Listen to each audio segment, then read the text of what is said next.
This is Climate One. I'm Ariana Brocious.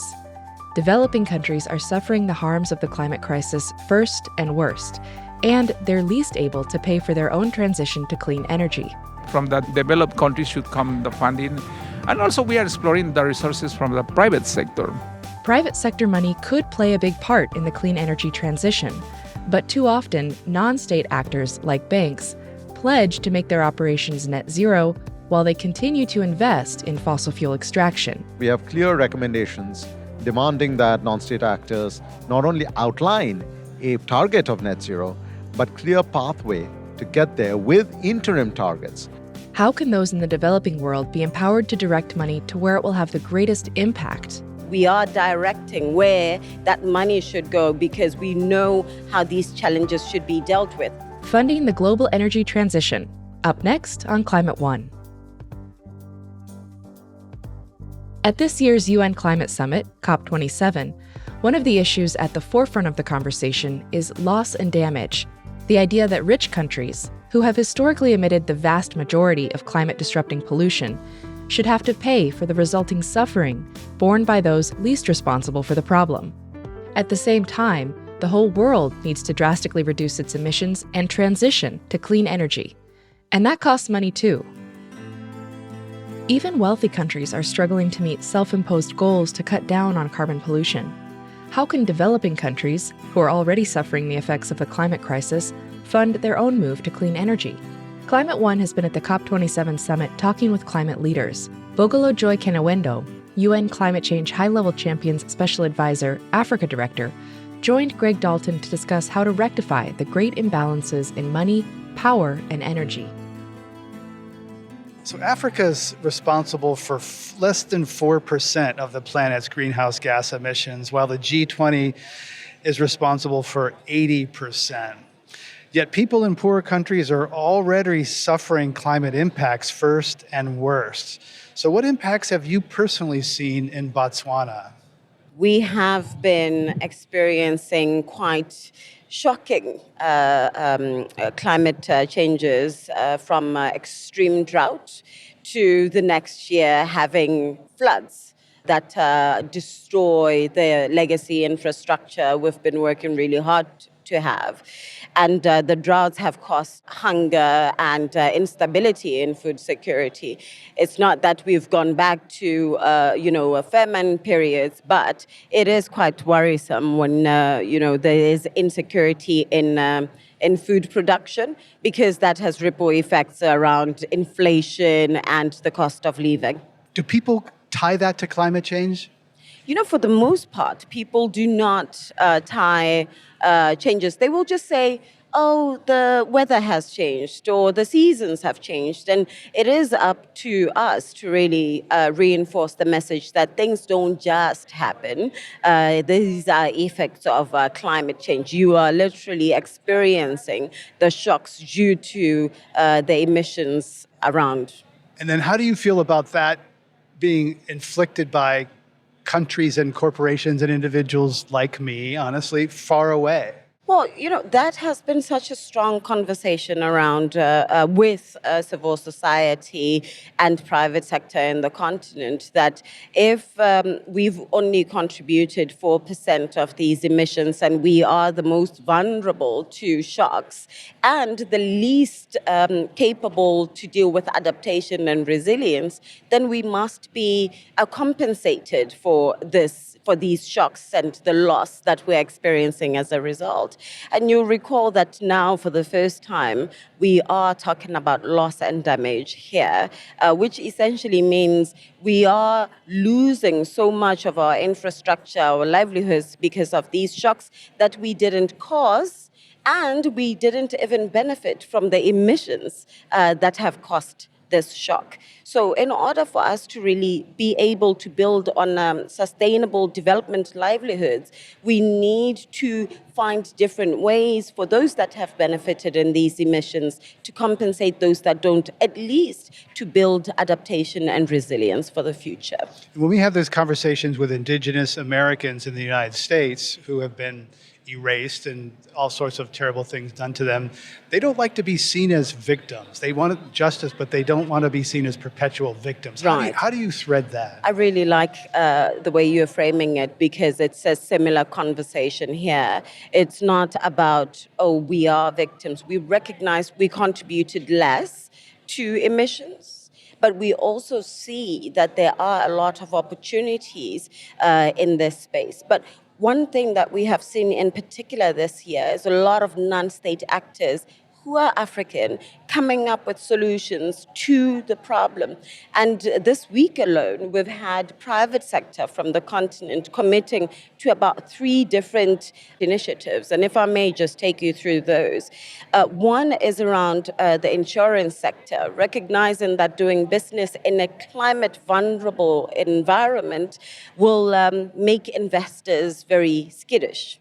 So the insurance industry has recognized their role as risk managers, risk carriers, and investors. And they have made a commitment of a $2 billion Africa climate risk facility that should be able to transfer loss and risk of $14 billion for the most vulnerable African populations through sustainable and market-led insurance products. And cumulatively, this should cover about 1.4 billion people, or translates to about 140 million people per year. So these kind of initiatives, they are showing that Africans recognize the challenge that we are facing and are positioning themselves with proper solutions, and are then calling the world to add, cooperate, and contribute to the solutions that we're coming with. Instead of just saying, you caused this problem, now pay us. But we are directing where that money should go because we know how these challenges should be dealt with. And I particularly really enjoyed those kind of interventions. And another one is over 60 of Africa's biggest businesses, African-owned biggest businesses, they made some serious commitments as well around, they now call themselves the African Business Leaders Coalition, and they made some commitments. They released a strong statement saying that they are going to commit to key actions on meeting goals of the Paris Agreement, and they will be supporting Africa's just transition towards a 1.5-degree future, and they are committing to building a thriving continent that is rooted in resilient, green, and competitive economy. And when you look at it, they are speaking to also investing in human capital, young people, and ensuring that future generations are able to live in adaptive and resilient environments. And once again, they are saying we are getting started. The world can join us. That's exciting because we know that governments don't have enough money, and it's hard to get money out of governments. Yes. And this is the financial markets and private sector stepping up. Here at COP27 in Egypt, U.S. climate envoy John Kerry announced a new platform for carbon credit trading, calling it the Energy Transition Accelerator. The idea is that multinationals, corporations would be able to offset their own emissions by paying for developing countries to develop renewable energy. What do you think of that plan? Yeah. I think when we heard Senator Kerry announce this, it was right after we announced the Africa Carbon Market Initiative, which was supported by President Ruto of Kenya and President Chakwera of Malawi and Bongo of Gabon. And we specifically started the African Carbon Market Initiative to value and commercialize the nature-based assets that we already have that are providing lands to the world, and yet the communities there are not seeing the real value in monetary terms of protecting those nature assets. And so it's not trickling down to the people who need it. It's not trickling down to the people. Or really, at the moment, carbon markets, they do not value nature-based solutions the right way. the main issue with nature-based solutions and them in voluntary carbon markets is that the pricing at the moment is somewhere between $5 and $10, and a ton. A ton, and we know that in mandatory markets in Europe, in the U.S., and in Asia, carbon pricing per ton can easily go for $100. So we're saying for the nature-based credits, we should be getting value above $10 because it is more than just sequestration by forests, is the biodiversity that keeps the ecosystem running.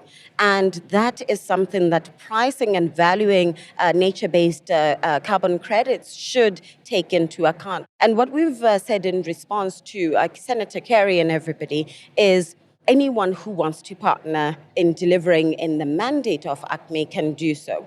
And we particularly want to the consideration of preferential pricing in the US for African nature-based carbon credits. But most importantly, we want the integrity piece around carbon markets to be prioritized. So whoever wants to buy African carbon credits should recognize that them just trading in African carbon markets is not it's not the final solution.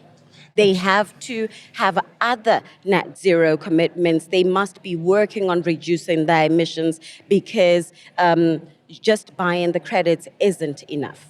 And so you're saying that the carbon credits are underpriced, and yet I've been hearing a lot here in other situations where loans to African energy projects are charged higher interest rates. Yes. So in some cases, there's lower pricing on credits, higher pricing on interest Absolutely. loans to Africa. So how is that affecting Africa's ability to deploy clean energy? Because the price of clean energy is going down, down, down, but the access to capital and financing seems to be an obstacle for Africa. Do you know, it's very interesting. Everyone keeps saying the price of clean energy is going down.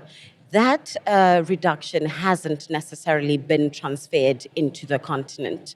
It is still quite expensive to venture into clean energy projects in the continent. And it's because there's still this perception risk premium that is associated with investing in the continent. They don't think they're going to get their money back. Yes, but we have evidence that shows that default rates for infrastructure finance in the continent is still in double digits, while in other markets, it's double digits. So what's going on there? Some kind of bias? So it's a bias. It's a bias that exists in the market. And I think it's because people haven't taken the time to learn and understand the African market. And this is one of the things that we are encouraging through. We've been having regional forums to really sensitize investors on what it is like investing in the continent, what are the financial instruments that have worked, that de-risk doing business in the continent, and what other partners are available in the continent that can help them really deploy capital better. And we've done that, and we are now working on an Africa sector of GFANs in order to... The Global Financial Alliance. Financial Alliance for Net Zero. Thank you. For those members to connect with African financial industry and to have them communicate better about what the opportunities are, what the real risks are of investing in the continent, but most importantly, the opportunities that exist and how those can be tapped. You've been a champion for Africa-led solutions. How should Africa go about developing local capacity so that jobs and profits from the energy transition remain in Africa? Well, I think first is about how the continent positions itself. Many African countries would position themselves. One is be very clear about what the projects are and how much the projects need in order to be able to channel the right kind of capital into those projects. So that has been one. And then secondly, capacity building is a key issue. So we are going to have to also invest in the development of human capital, in understanding what building a green development pathway looks like, but most importantly, build human capital that will recognize and position the continent to benefit more from this green financial infrastructure. When I spoke with Wanjira Matai, WRI's Africa director, she said most of Africa's trade is with Europe and Asia, that only 15% of trade happens within African countries, and that African nations need to get better at trading with each other in order to build prosperity. As an economist and former Minister of Investment, Trade and Industry at Botswana, how do you think Africa gets there? So we have made good strides in terms of policy and negotiation around the Africa Free Trade continental area. And the good strides that have been made to enable the trade of goods started implementation during COVID, unfortunately. It was the 1st of January 2020. But 2 weeks ago, we managed once again to reach an agreement around the protocol on investment. Now, this one is one that is very important, because trading of goods is easy. It is attracting and retaining investment that is a big issue. And reaching an agreement on the protocol of investment will create more credibility in investing in the continent. It will ensure that we are able to speak to the same kind of standards around investment in the continent, and should be able to say to investors that you are protected when you invest alongside the AFCFTA. One of your many roles has been a member of the G7 Gender Equality Advisory Council. How can empowering women help address the climate crisis? Women are most affected and most vulnerable to climate shocks. When we invest or have gender lens investing towards women, we are tackling directly issues of inequality, of poverty, and building adaptation and resilience. So in order for us to really say we are dealing with gender issues or women issues, we must ensure that our recovery policies, for one, speak directly and have KPIs that are gender... Key progress indicators, yes, yeah. Key progress indicators that are directly linked to success or progress around women. And we believe that particularly for adaptation and resilience, if we are looking at access to water, we are looking at access to markets, building roads that provide access to markets, we will create an enabling environment for women to be active participants in the economy. Not just active, but very efficient participants in the economy. Thank you very much for coming on Climate One. It's an honor to talk with you today. Thank you very much. It's been my pleasure. Coming up, how can we hold non-state actors to account for their net zero pledges? We are arguing that if you are voluntarily declaring a net zero target as a non-state actor, then you have to also adhere to the highest principles of highest environmental integrity. That's up next when Climate One continues.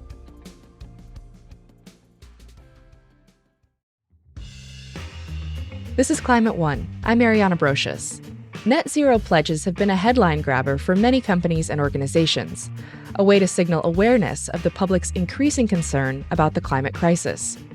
But how do we know that those pledges will actually have any real effect on reducing emissions? Arunabha Ghosh is CEO of the Council on Energy, Environment and Water. He's a member of a UN task force focused on this question and spoke with Climate One host Greg Dalton about their recent report. This report is by the independent high-level expert group on the net zero commitments of non-state actors, set up by the UN Secretary General on the 1st of April. We were given a very clear task to think about the principles and the recommendations that avoid greenwashing by corporations or by cities and regions that are committing to net zero, but not always delivering. And we wanted to make sure that there are clear recommendations that are implementable by the non-state actors in order to separate the sincere and the committed from those who are merely making statements or grabbing headlines.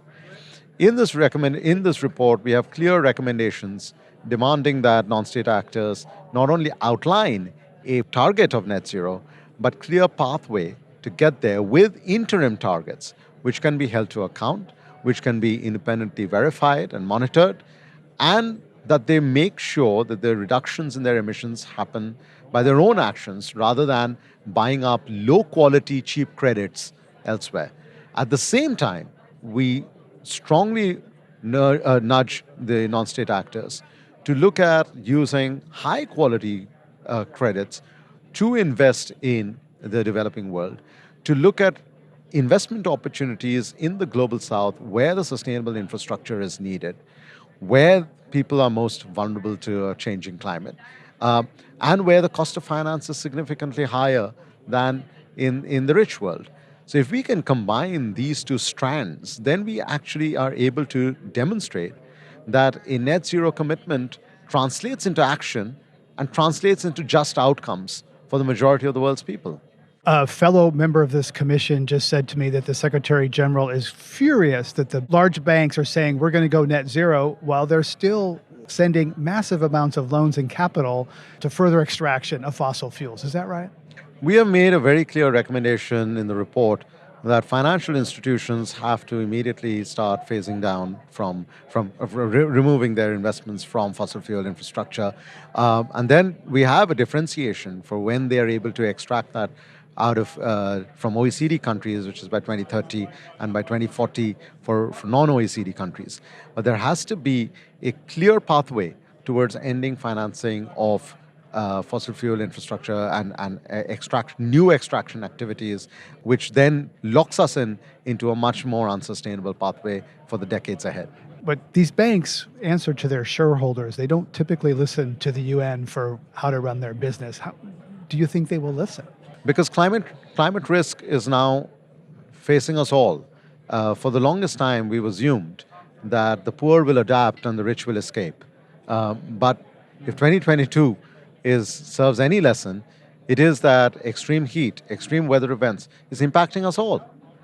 And therefore, financial institutions must also have a fiduciary responsibility to the integrity of the assets in which they're investing. Sounds like you're after the social license to operate. It is not just the social license to operate, it is also the risk of financially stranded assets.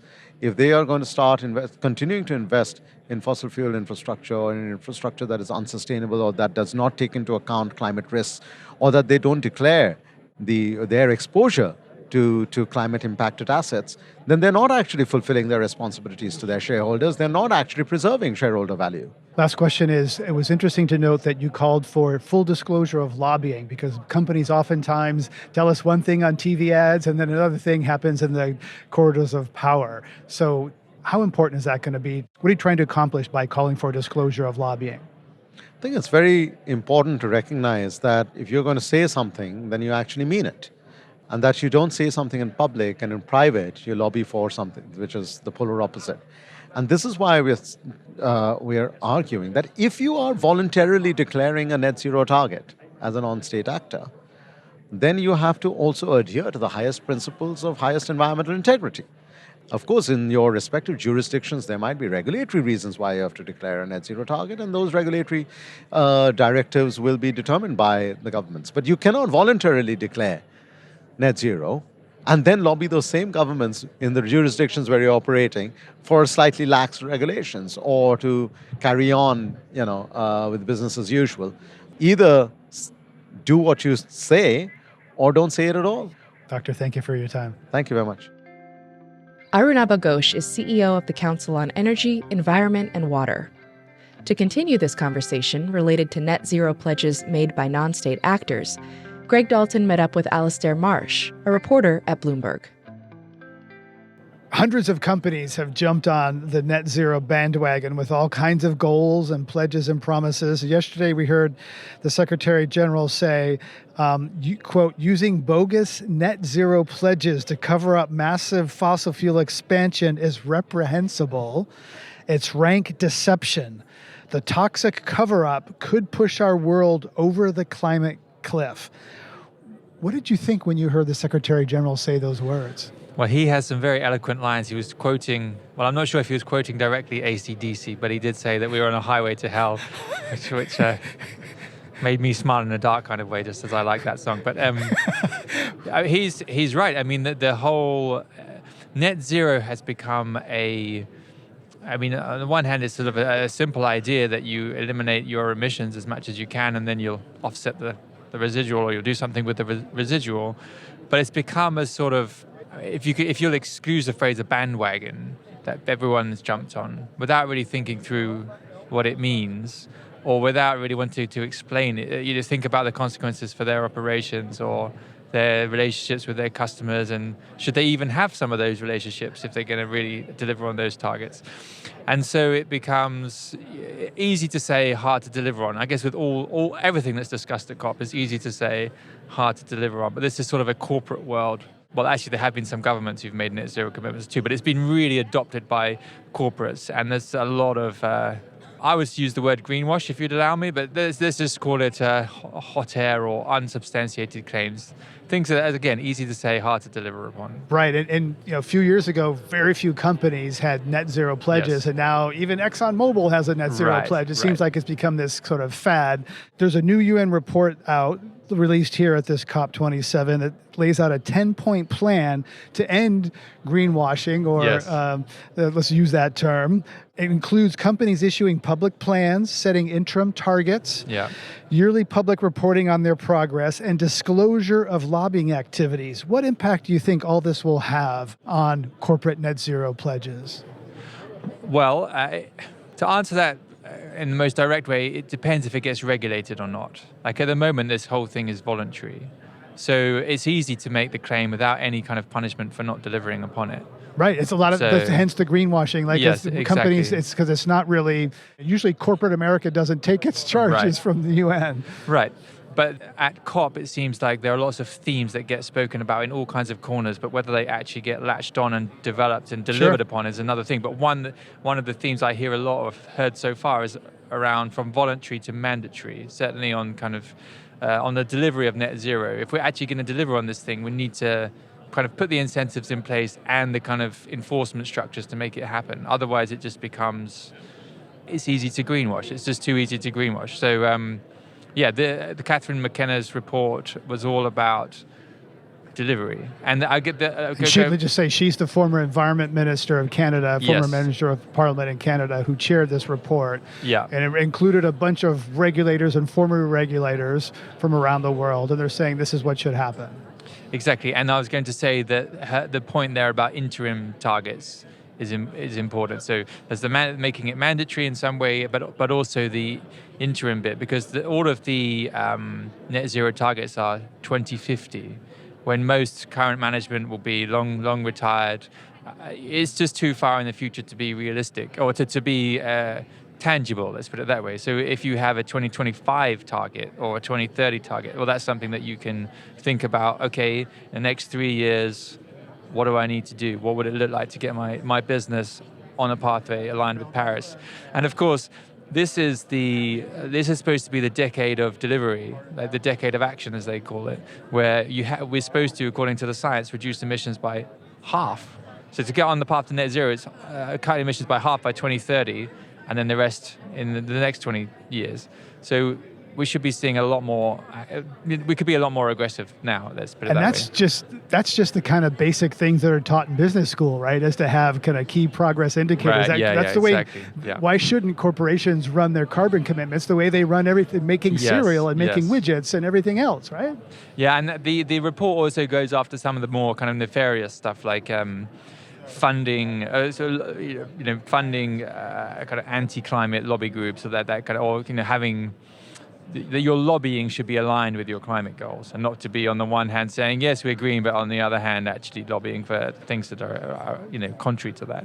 Another thing that's interesting in the report that goes back to motivation and how you kind of incentivize or force people to do what's needed on net zero is that they recommend that net zero targets focus on absolute emissions reductions, not carbon intensity. Carbon intensity being carbon per unit of output. Yes, which climate activists have pointed out that your carbon intensity target can actually look good, but at the same time you can hit that target and also increase fossil fuel production or usage of fossil fuels, or financing of fossil fuels in the case of investors.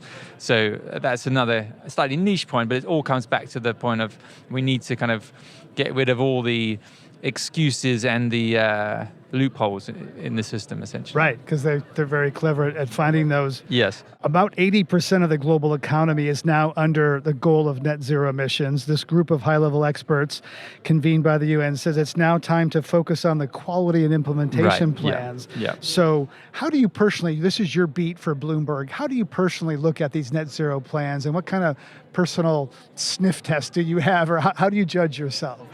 Well, I guess the first obvious sniff test is who is this company and what do I know about them already? I mean, let's take big oil. We've seen several oil majors make net zero commitments. Well, that smells bad, just on the face of it. I mean, some would argue that they have, in some ways, the technical resources, they have the balance sheet to kind of deliver on ambitious decarbonization. Yet at the same time, it kind of runs against their economic modus operandi and just their general kind of way of being for the last 80 years or however long. That doesn't mean that they can't do it, but it requires extra degree of scrutiny and sort of skepticism. Right, because there's not trust in the brand. Yes. and the story. Yes. And the same rings true in finance, which is where I spend more of my time, looking at banks, asset managers, pension funds, and their net zero commitments. And they are in some ways one step removed from the real economy, in that they are kind of Mark Carney, a big name in climate finance, likes to say that finance is an enabler, a catalyst. It's not in itself responsible in some ways for emissions. It just enables them. They're funding the oil wells. They're not drilling the oil wells. Right, exactly. But even in my coverage of that space, you can tell. You can tell quite easily like which banks are the most serious and which banks are not, for example, based on the statements of the CEOs, the kind of the seniority of their sustainability people, the credibility and detail of their targets around. So who's climate. on Alistair's who's on Alistair's list of the good list and naughty list? Well, I probably shouldn't name names or I get in trouble, but I might give a geographic breakdown, or by which I simply mean, and this is easy for me to say as a Brit, but the Americans and the Canadians would be on my naughty list. But that might be just simply a function of, this all boils down to fossil fuel finance and the historic relationships that have been built up with big oil, basically, or with the big polluters. Well, certainly J.P. Morgan Chase is known to have loaned hundreds of billions Wells of Fargo, dollars Bank of America, Citigroup, to fossil fuel interests since Paris, and that's, I think, what the Secretary General was calling out from these banks, saying we're going to be green, and we're going to continue to loan billions of dollars to extracting more fossil fuels, which the International Energy Agency says we don't need more fossil fuel extraction. Now, the kind of counter argument to that is that we do that even in the IEA's net zero by 2050 scenario, there is still fossil fuels. It's not like they disappear altogether. It's just that we would only need money to kind of it's not for new extraction. It's to maintain existing facilities. Not searching for new stuff to dig out of the ground. There's enough on the balance sheets already to fry us all. And on the flip side, we should be massively ramping up investment and finance to renewables. So the banks are trying to kind of, what I heard of this UN push was the banks are trying to kind of have it both ways. Yes. Keep lending to fossil fuels, get green cred for their consumers and probably their employees. Yes, and the UN is coming in here saying, whoa, we see kind of a shell game going on here, and they're trying to pressure the banks to kind of. Yeah, it's have your cake and eat it. I mean, there's a lot of money to be made in the energy transition and in financing green things. It's interesting that J.P. Morgan, at least the most recent data I've seen, they've both been, since Paris, as you said, they are the biggest financer of fossil fuels. But they're also, in the last few years, they've been either number one or near the top of the underwriters for green bonds. So they see sort of, they're in the money business, and there's money in oil, but there's also now money in renewables. And I guess it then becomes, what are the incentives and how can they be pushed to flip all of their emphasis, or as much as is sort of scientifically prudent or in line with what science suggests around climate, to the green side. You've written that many corporations are so afraid of being called out for greenwashing, they're now keeping their emission reduction plans secret, a phenomenon called green hushing, which I had never heard of before I read your article. What impact is that having on corporate pledges? I talk to some corporate people who I have some sympathy for, who think whatever we do is never going to be good enough. Yeah, there's always going to be some quite. enviro out there banging on us to do more. I have some sympathy for that perspective. I said at the beginning that I focused a lot on finance. And just a few years ago, banks, asset managers, big investment firms were almost not considered really by climate activists. They were protesting outside Exxon and things like this, but there was no one outside JP Morgan's office or BlackRock, for example. But actually that's really changed in the last couple of years as people have realized more and more that banks are the so-called money pipeline behind the oil pipeline, i.e. there would be no oil pipeline without the money that comes from JP Morgan or Wells Fargo or HSBC or any of these banks. So you've seen in recent times pressure on Larry Fink. You had protesters trailing him for a period. You've had, in London, you've had Extinction Rebellion smashing windows at JP Morgan, at HSBC. You've seen green paint thrown all over Lloyd's of London, the insurer, to symbolize that they're greenwashing. And so in that environment and in that climate, yes, there's going to be a reticence to publicly say, to kind of overpromise and underdeliver, which is what you've had in the past. It was easy previously to just kind of come out there without anyone really criticizing you. The tables have really turned there now. So speaking of capitalists, I'm curious. You work for one of the most successful visible capitalists, and yet do you ever yourself have doubts about capitalism solving this? They're playing the game by the rules that maybe they've written the rules. Yeah. But do you ever have personal doubts about where the capitalism itself, that we're kind of all this stuff is kind of rearranging the deck chairs on the Titanic? I do, yeah. I've been on the sustainable investing climate team at Bloomberg for 3 or so years now. I think over that time I've become increasingly cynical. Maybe I'm just becoming a grumpy old man, possibly, but it just seems like the more you speak with people in finance. Now, there are some very good, committed people in the finance industry who care deeply about these issues and are working hard on them. But there are also a lot of people who really, yes, they acknowledge climate change is real.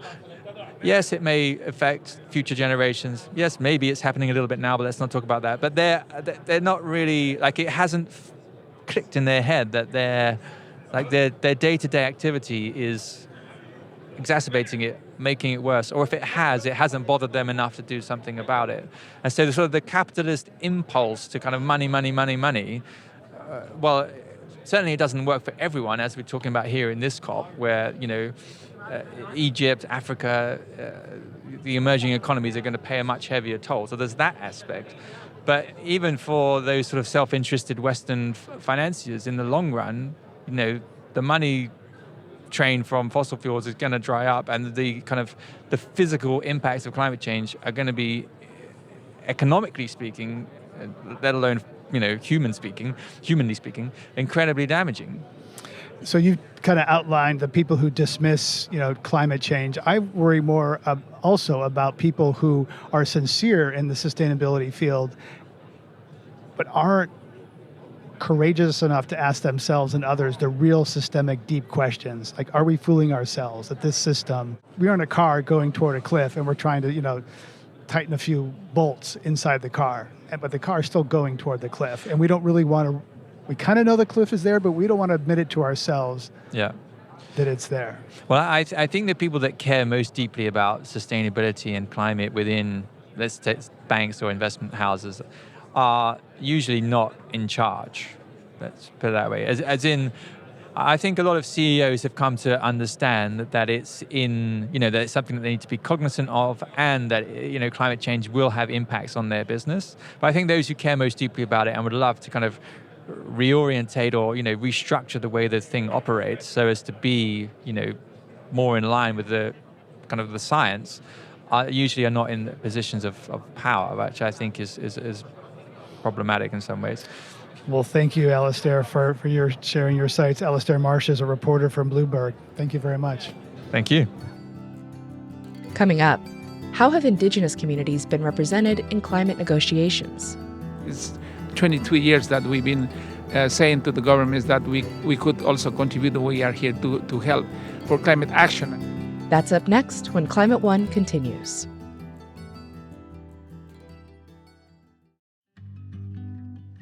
Johnson Cerda is an indigenous Quechua of the Ecuadorian Amazon and a senior director at Conservation International. He joined Greg Dalton for a conversation at COP27. We often hear that indigenous people are stewards of much of the biodiversity, much of the land to be protected, are really significant players and can offer a lot for climate solutions. But does that translate to being recognized and heard when it comes to a big event like this? Well, it hasn't been easy because we came in 98, in 2000 as a group in order to say that we have something to contribute. But the governments, they didn't open the door until 2007 when they included the first wording in terms of indigenous people's participation. I just came from a meeting this morning where we had to say that we are here, we want to contribute, and we have knowledge. And I see that we have opportunities. It's becoming very technical, and we need to also elevate our capacity as indigenous peoples in terms to document the information and bring evidence, because we are orals and we have information, we have, as I said, knowledge, but we need to also bring some data for the discussion here. So what I think I heard there is gradual progress, being listened to more, but still indigenous countries, for example, in the United States, Navajo Nation and other indigenous groups, when they deal with the federal government, it's sovereign to sovereign, right? But here, under the United Nations, Navajo Nation doesn't have standing. It's not a member state, so to speak. So they're under the U.S. delegation. That's true for all the other indigenous people. They're under the nation state. Does that put them in the shadows? Well, yeah, that is a concern that we have, because at the United Nations level, what we are trying to get is perhaps we call it enhanced participation of indigenous peoples. Actually, a dialogue is happening around that, because, as you said, there are countries where indigenous peoples, they have treaties with the governments. But most of the countries, at least in developing countries where I come from, in Ecuador, we are under the shadow, as you said, of the governments. And that is something difficult, because what we wanted to have here in this convention is to have a dialogue perhaps at the same level. That's our goal. Because we said that we can contribute, but that's why we want to have a conversation at the same level. But there's opposition for that. Still, discrimination is there. But we have countries where we are recognized but not given opportunities to contribute, mainly. But also there are cases where we have countries with good legislation of indigenous peoples, but still the governments are affecting our rights, our land, our territories. So at this level, let's say at the beginning in the negotiation, we've been refusing to be part of the government delegations, to be honest, because we thought that they are like our enemies, because they are making decisions against our interests as indigenous peoples. So we've been refusing for a long time, but I see lately that we are part of the government. They've been a bit open in terms of coming here. For instance, myself in the delegation of Ecuador, and many other colleagues in several delegations, even from Canada. I see some indigenous colleagues in the U.S. delegation. We are perhaps being part of that and trying to open the door and put our ideas in their own statements before they present here in the negotiation. So we feel like it's been changing a bit, right? And it takes time. For us, it's been a long journey. I'm saying that we started in 2000. It's 22 years that we've been saying to the governments that we could also contribute. We are here to help for climate action. And I see a bit, doors open, but it's not enough. Indigenous people manage much of the forest land around the world. What do you see as an effective way to support their efforts to preserve those ancestral lands that are very important for sequestering carbon and for people who live far away? Yeah, for us, it's not only to sequester the carbon; it's our life, right? Cultural, yeah. It's the way we are living using the forest because we've been living for a long time like that. But it happens that now it's important the carbon for White people suddenly care about it because I think it matters to them. Exactly. And now, sometimes the government, they want to teach us how to protect the forest. We said, we've been protecting for a long time, and we should come to learn from us, right? Right. Yeah, it's important, but I think the lesson learned in the experience that I have with that dedicated grant mechanism for indigenous peoples and local communities is, the idea is to have for indigenous peoples direct access to the fund, to the climate funds. So having this fund, for instance, let me put just an example in Peru. In order to get a land title in Peru, it used to take for about 15, 20, sometimes 30 years because of the bureaucratic process in the government. Even having funding, sometimes the government, they don't reach there after that many years, 20 years. But now having funding directly, in the case of Peru, in 1 year, and perhaps the latest one, the longest one is like 2 years, they're having their land title because they have received directly the funding and they are inviting the governments to come to the communities to make the reports that they need to make. And then in 2 years, they are having their land title. So that means the participation of indigenous peoples, and if they have access to the resources, they can also, secure the land and continue contributing with the conservation of forests as a carbon stock, right, for the interests of everybody. So I think it's important that we need to recognize that indigenous peoples need to receive the funding directly in order to continue contributing. And where do you think that funding can come from? What are the sources of that funding? Well, in general, the commitment that the governments have, like the $100 billion. 0.7%, yeah, exactly, that they have to contribute for developing countries. That's one source. But as everybody is saying also in the convention, they should bring additional funding for climate action and not just from the, this funding that they have for developing countries already set up for some time. So new funding, we don't see is coming. The commitment the governments made in 2009 about the $100 billion starting in 2020. Per year. We don't see that is happening. We are in 2022, ending the year. We don't see that happening. That's why I agree with the government saying that this COP needs to be for implementation. We have a lot of communities. Why we don't start implementing and allocating the funding? And I see, from the developed countries should come the funding, and also we are exploring the resources from the private sector. What's your personal journey here on Climate One? We like to connect the systems and the individuals. You told us a little bit, but what's been your personal journey as a climate advocate? First of all, since I come an indigenous community in the Amazon, my life was in the community, or I was in my house in charge of going for fishing and provide, the food for the family. That was part of my work, given since I was like 6 years old or 7 years old. I had to do that for the family. So I am very closely related with nature. In general, indigenous, we are very connected with nature, but I was deeply connected because I used to go every day, birds, every day, the wildlife, every day bring in some fish. So I'm really connected with that. And what I see is that climate change is impacting that kind of life that we had in the community. And also I see that, for instance, because of climate change, parts of the forests are getting dry. And we see that clearly in the wildlife. For instance, monkeys, the wild birds, or any kind of animals, they go close to where they can find water. And sometimes now it's easier to hunt them because they are not deep in the forest. They are close where they find the water. So the hunters, they know now is very easy. And when it is too dry, it's easy to identify when the animal is coming in the rainforest. Because, it's the forest is, you can see so far, but you can hear that they are coming because of the leaves and the ground, and they are dry. and easy for them to handle.